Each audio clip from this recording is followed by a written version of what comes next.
Hi everybody and welcome to another exciting episode of Andrew Reviews. I'm going to do this one a little differently this time around, mostly because while I could explain this movie plot for plot, in all honesty, I just have one major question. What did everyone have an issue with? Because today, I'm talking about The Adventures of Pluto Nash. Yes, I know. But here's the thing. I recently was able to finally see this movie for the first time. Yes, for the very first time. And honestly, I liked it. I don't know what everyone's issue with this movie is.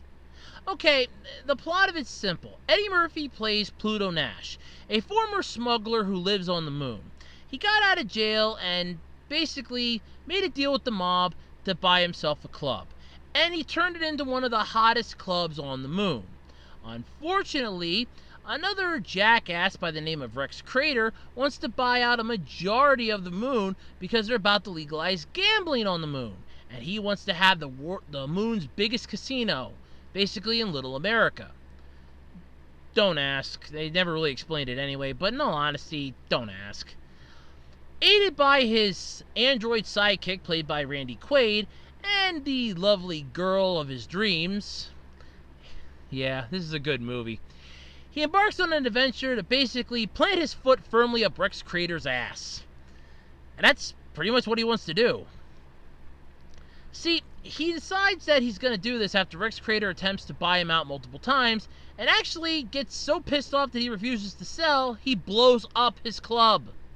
Yeah, seriously, the guy blows up Pluto's club pretty much because Pluto won't sell it to him.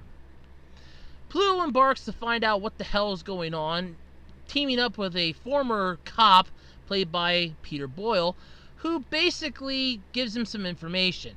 Unfortunately, that got Boyle's character killed, and yeah, nothing ends well then. After finding out that a whole bunch of stuff happened, and honestly, you could just read the Wikipedia synopsis, that's pretty much exactly spot on. He basically finds himself in the, casino, basically, that Rex Crater owns. And after, again, some more shenanigans happen, he comes face to face with Rex Crater. Well, more to the point, he comes face to face with himself. Yeah, turns out Rex Crater is actually a clone of Pluto Nash, who has now basically been, in charge. Yeah, he's a big shot. So it's Eddie Murphy playing a double role. It's actually pretty cool. A fight ensues. The two of them are doing the classic I'm him, he's me, back and forth kind of deal until, Rex Crater finally gets shot.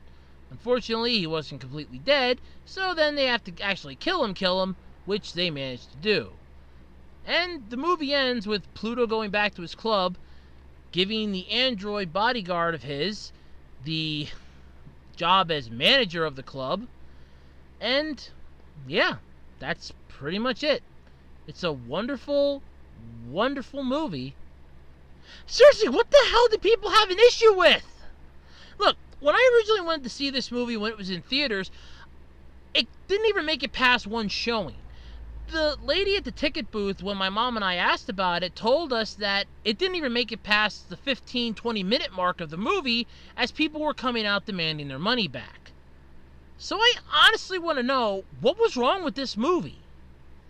Besides the fact that it was stupid funny, it was designed to be that way.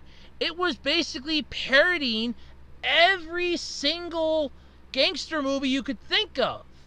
Oh, we're gonna parody gangster movies, and it's all in one, trope. Oh, sure, well, there's action in it. That might piss somebody off, but Pluto Nash was a smuggler. He would know how to defend himself in case he'd be getting chased by rival smugglers, the cops. That doesn't really fly here. Well, obviously, something had to have sucked. No! There's a cast of characters in this that are played pretty much by A-list actors at the time. How did this movie fail? You have Louis Gutzman, who plays another smuggler who looks up to Pluto Nash. And honestly, his character is great. You have Randy Quaid playing the android bodyguard. Again, another great character. Pretty much gun happy by always wanting to pull out his big laser pistols and just shoot the place up. He's sort of like the shoot first, shoot later, shoot some more. Then when everyone's dead, finally try to ask him a question as to why in the hell they came after you. You even have John Cleese in this as a talking AI for a car. Seriously! A talking AI for a car. Somebody, please tell me, how did this movie fail? What was its main issue? Why do critics hate it so bad?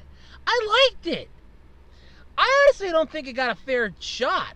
I mean, sure, there are some inconsistencies. If I have to nitpick something to hate about it, the plot goes all over the place. But like I said, it's a parody. It's making fun of 90% of the stuff that you would see in gangster movies. Oh, well, this character's on the run. They're going to stay at a sleazy motel. They have that. Oh, well, this character's got to dig up some information and go and interrogate a possible person that could tip off the people they're looking at. They got that too. Oh, they know a cop on the inside that they're going to get some information from. It's going to get the cop killed later on. They have that in spades. They steal a car, possibly with a hostage. You got that with the AI of John Cleese inside the luxury car. Almost every trope you could imagine, even the massive twist at the end of it that Rex Crater is, in fact, Pluto Nash, still harpens the movie into such a good sense of the word. I don't understand what the problem was. I mean, if you want some horrible movies, I got 3 of them right off the top of my head. The Neighbors from 1981 was a god-awful movie, and that had 2 very talented names at the time in it, and that still sucked. You have Space Chimps and The Hitchhiker's Guide to the Galaxy. Those 3 movies were train wrecks compared to this, but yet this movie has gone down as one of the worst ever, and I can't figure out why. I liked the movie. I don't see what critics hated about it. Sure, like I said, the plot has some inconsistencies that never really get addressed or just glanced over, but it's a parody movie. If a parody has to explain everything to you, then it's not a parody, it's an actual movie. And this is what it is. It seems like it's a parody movie and not an actual serious movie. It's stupid funny. It's not stupid like Zoolander or idiotic stupid like some of the other movies I could name. It's stupid funny, and it's designed that way. Yet, for some reason, it gets massive hate, and I can't figure out why. Honestly, I give The Adventures of Pluto Nash a solid 5 out of 5. It's not a bad movie. It's really not. And I have to nitpick one thing about it. The only reason why is because it might seem that way to somebody, is the plot being all over the place, but it's easily answered with the fact of, like I said, it's a parody. So, yeah, solid 5 out of 5 I give it. Hands down.